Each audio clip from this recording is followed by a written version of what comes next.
मेरो नाम जेबी राई हो। एबेनेजर गुरुबथानमा म सेवा गरिरहेको छु अहिले हालमा। प्रार्थनामा याद गरिदिनुहोस्। अब अहिलेको बाइबल अध्ययनको लगमा यहाँहरू सबैलाई जो जोडिनु भएको छ, जहाँबाट यहाँहरू सबैलाई स्वागत छ। Jeremy Siki, and I would like to welcome you for the Bible study. My name is JB Rai. अहिले बाइबल अध्ययनको निम्ति हामी फिलिपीको किताबलाई नै लिनेछौँ। And we will go through the book of Philippians for this Bible study. 2 अध्यायको 7, 8, 9 and chapter 2 verses 7 to 9. कसैले नेपालीबाट उताबाट पढिदिनुहोस्। फिलिपी 2 को 7, 8, 9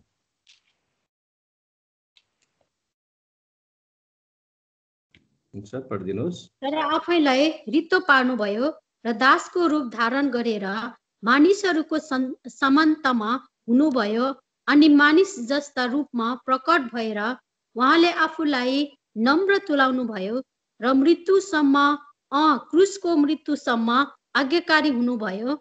यसै कारण परमेश्वरले पनि उहाँलाई अति उच्च पार्नुभयो र उहाँलाई त्यो नाम दिनुभयो जो हरेक नाम भन्दा उच्च छ।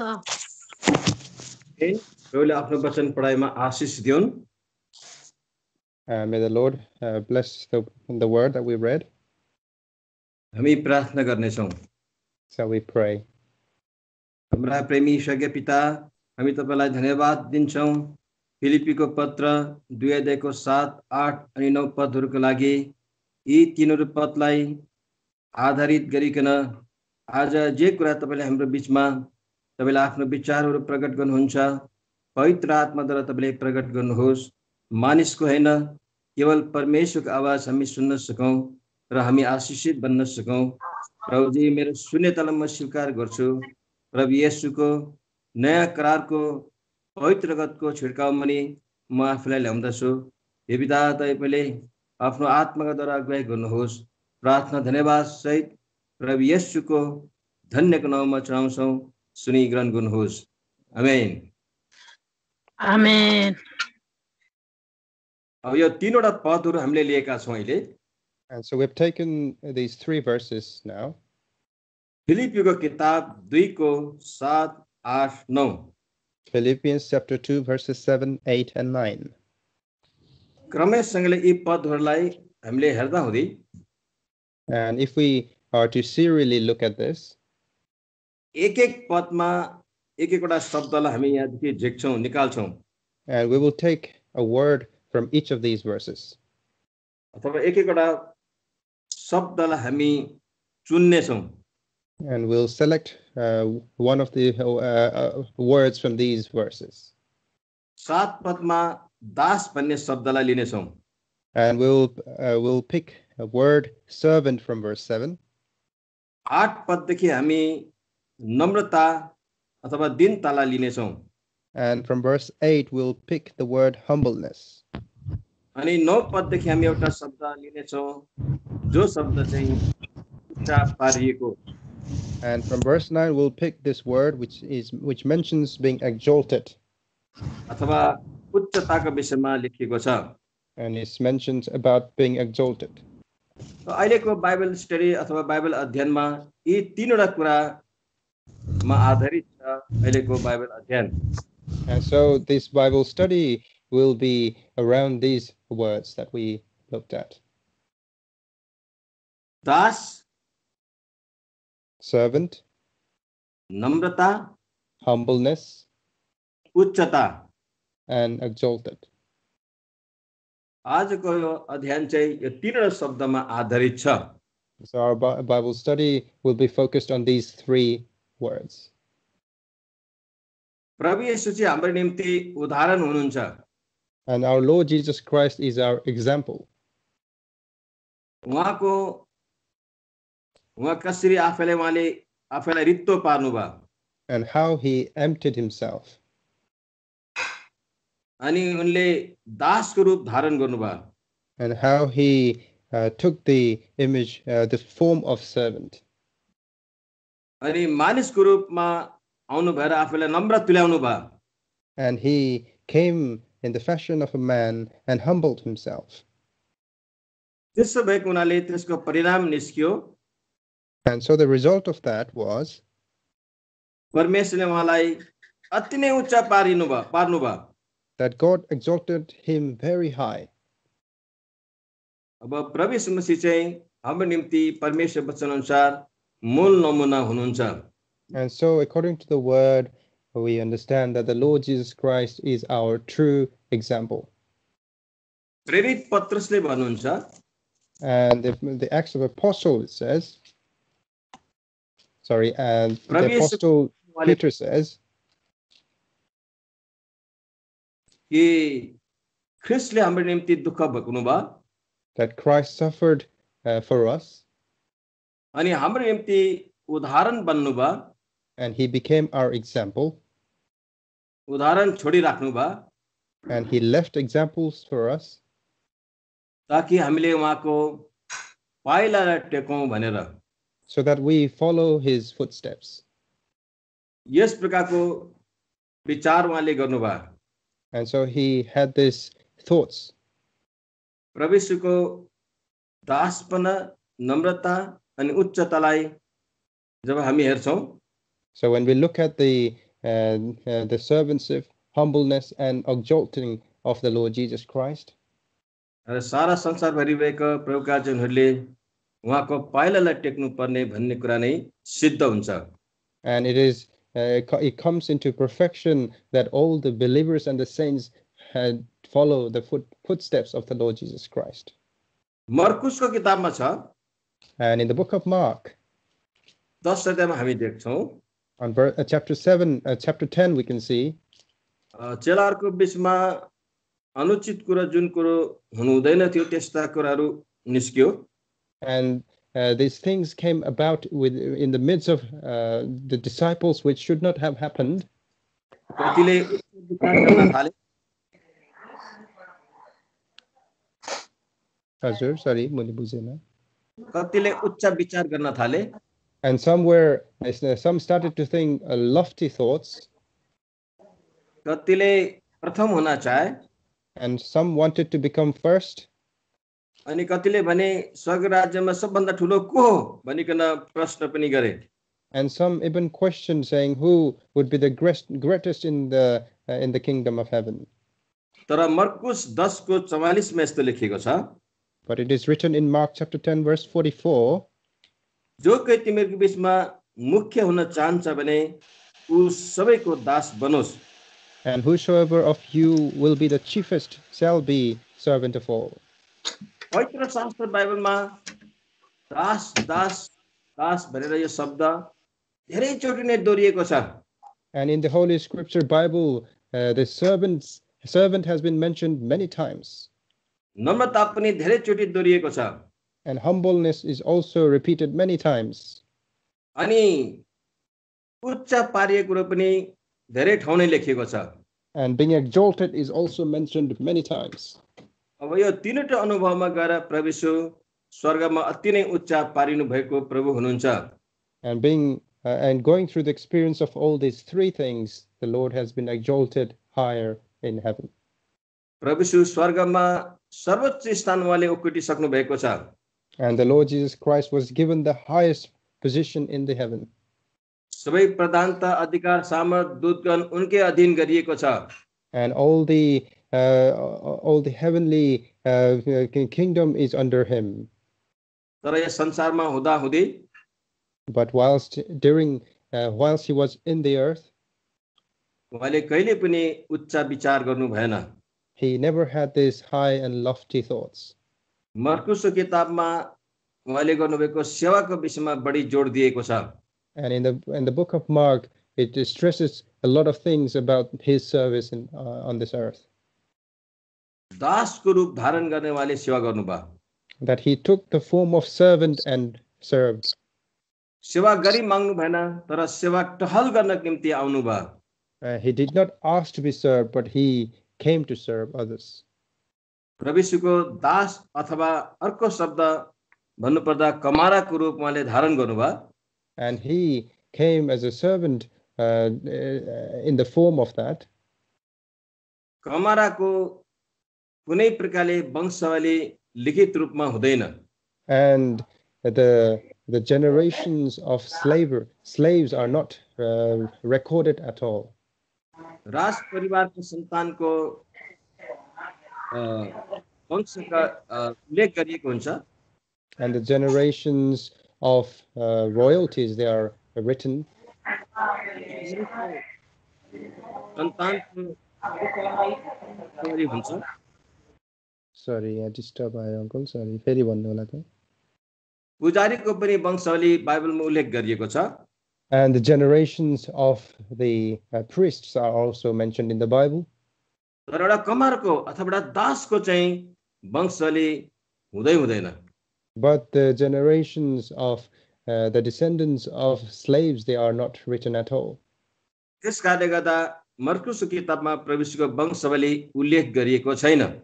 Which is why in the book of Mark, the descendants of the Lord Jesus Christ is not being mentioned.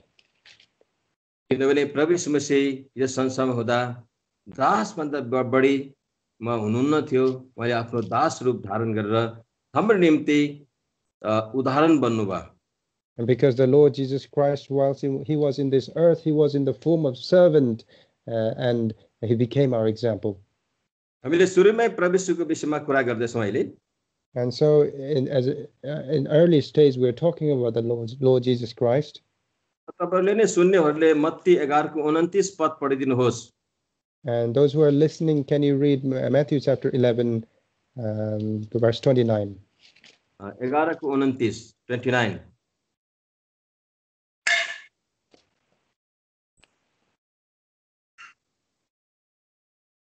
हैन 11:29. मेरो जुवा आफूमाथि राख र मबाट सिक, किनकि म नम्र र हृदयमा दीन छु, अनि तिमीहरूले आफ्नो मनमा विश्राम पाउनेछौ. अच्छा, मेरो जुवा आफूमाथि उठाऊ अनि मदेखि सिक भन्नुभयो. And the Lord said, take my yoke upon you and learn of me. अनि उहाँले यो पनि भन्नुभयो, And he also said, म हृदयमा नम्र अनि दीन छु. I am meek and lowly in heart. र प्रभु यीशुदेखि सिक्दा हुँदै सिक्ने कुरा चाहिँ नम्रता र दीनताको विषय हुने रहेछ. And so if we are to learn from the Lord Jesus Christ, it is the subject of meekness and lowliness.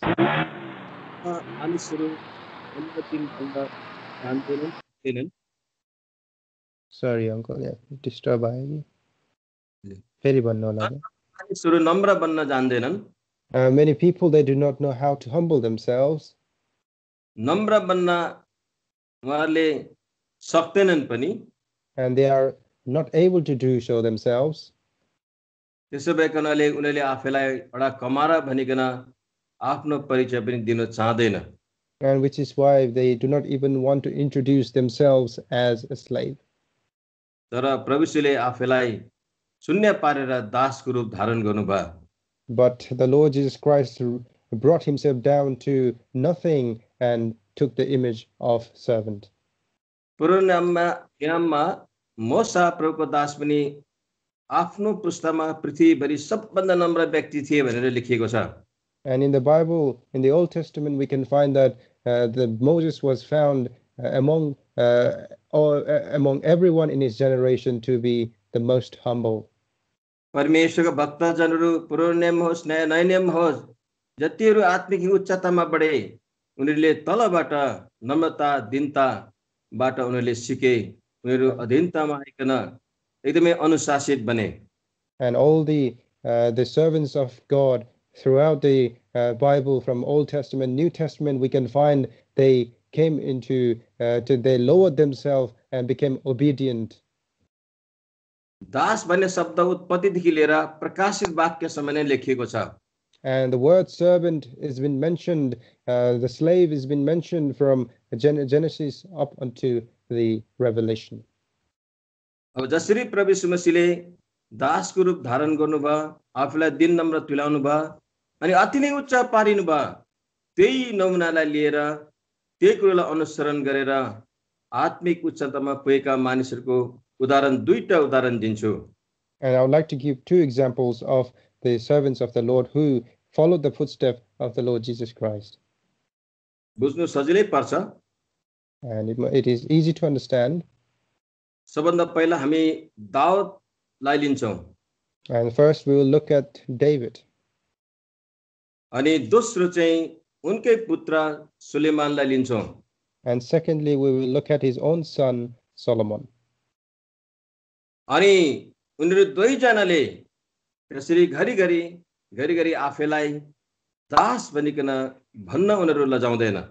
And both of them, we can find that they are not ashamed to call themselves servant. यहाँ इजरायलको राष्ट्रमा हामी साउललाई राजा देख्छौँ। And in the kingdom of Israel, we can see the king Saul.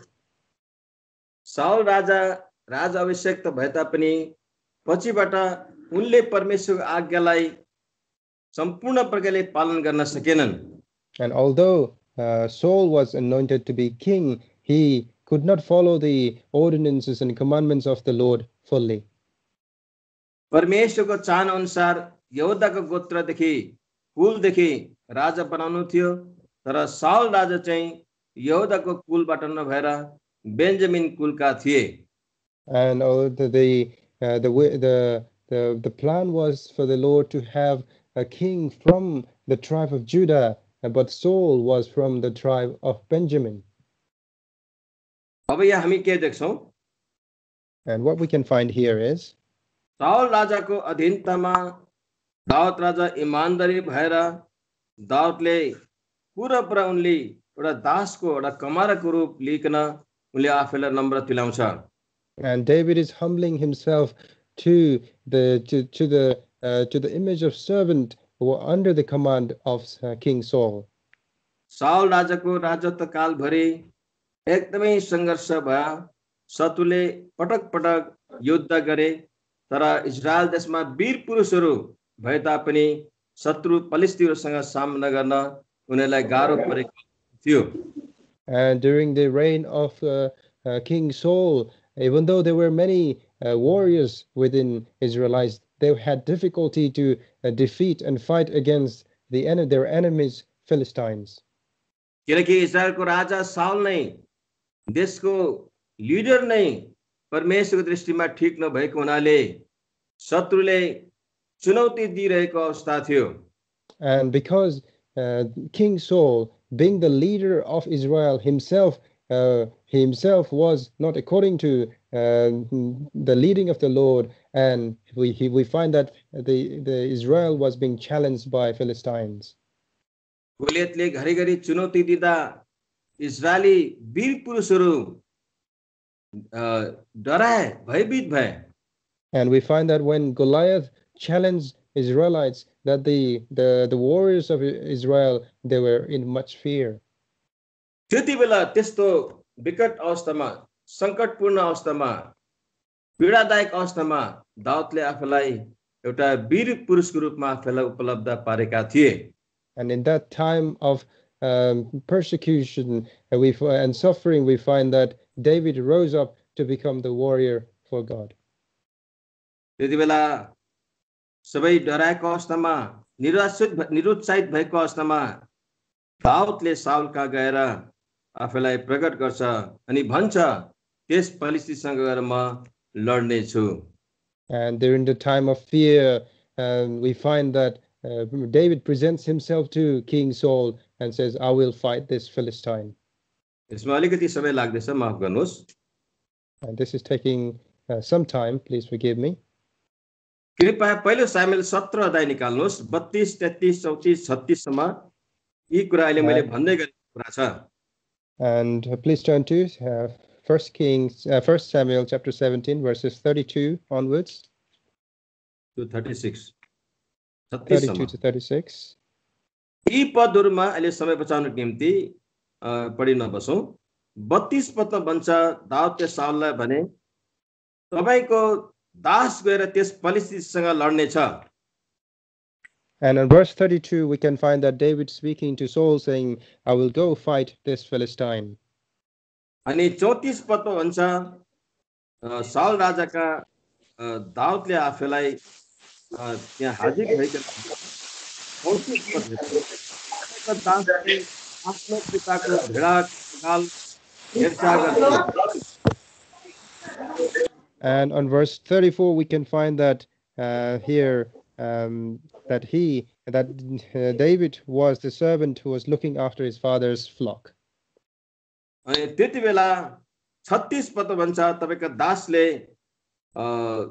Singh र भालुलाई प्रहार गरिकन मारेका थिए. And then he mentions that thy servant who slew both lion and bear during his service.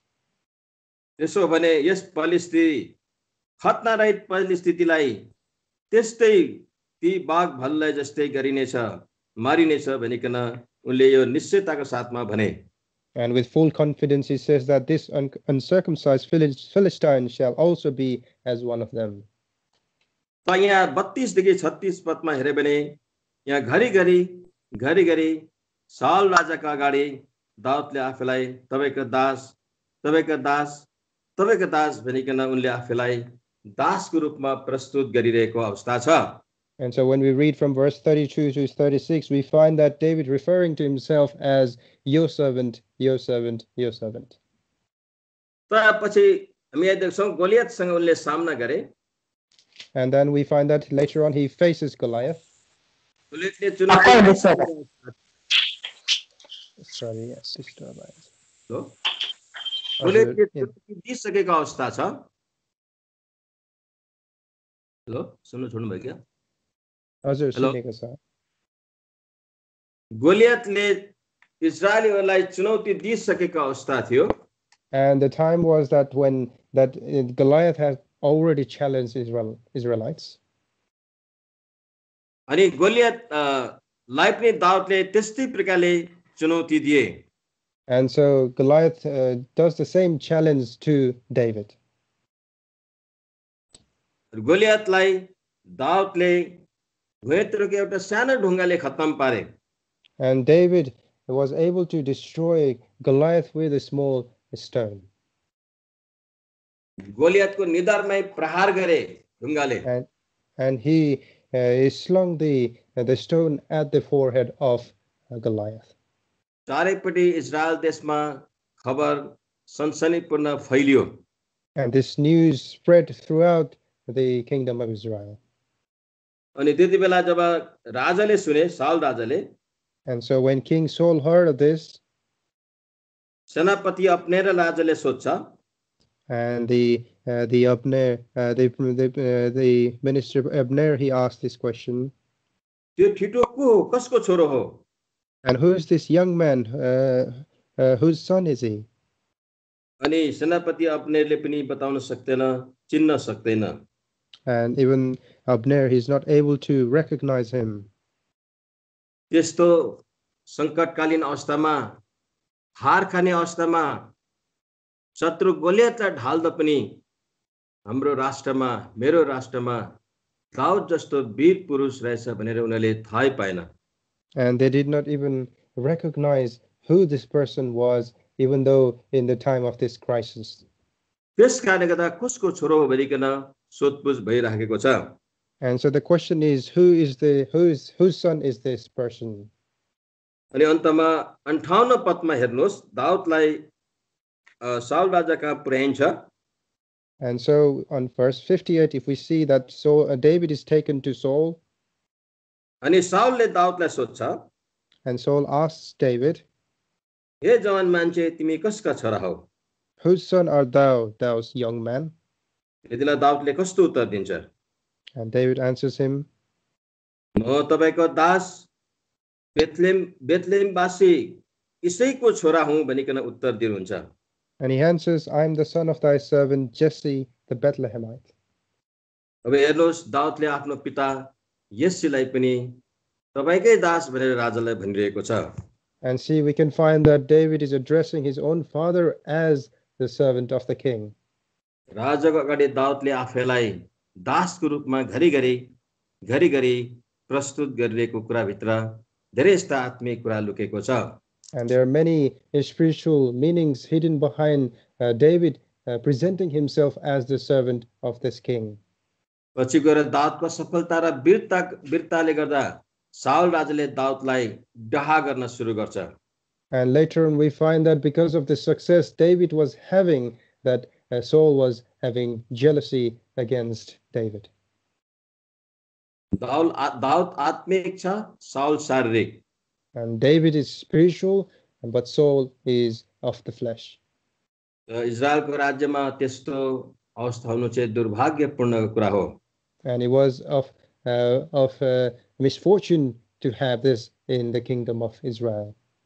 आज हाम्रो अवस्था कस्तो छ? And so how is our situation? अब यहाँ हेर्नुपर्छ हामीले। And then we can see this here. दाउदले ठुलो सफलता मात्र हैन, शत्रुलाई खतम पारे।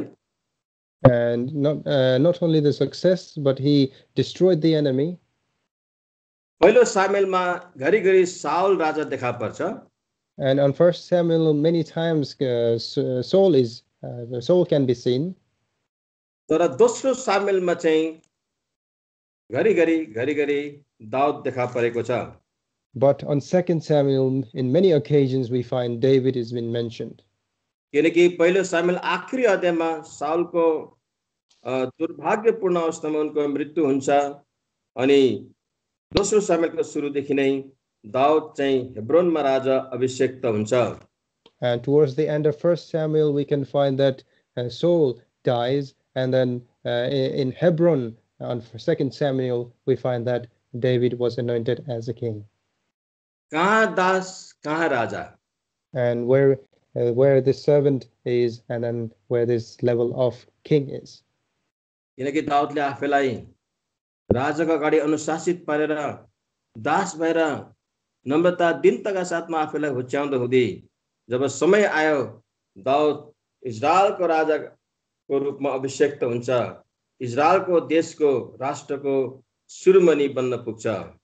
And we find that David initially he humbled himself as a servant under the obedience of King Saul, but later on time came and he was lifted up to become king. अब हामी पढ्ने छौं न, समय बचाउनको निम्ति छिटो जाने अघि बढ्ने छौं। And to save time, we'll just read few verses. र तपाईले याद गरिराख्नुहोस्। And just remember them. दोस्रो सामुएल 5:10 मा हेर्नुभयो भने दाउद अत्यन्तै महान हुँदै गए। And 2 Samuel chapter 5 verse 10, we can see that David started gaining fame. 12 पदमा हेर्नु भने इजरायलमाथि दाउद राजा जब भए।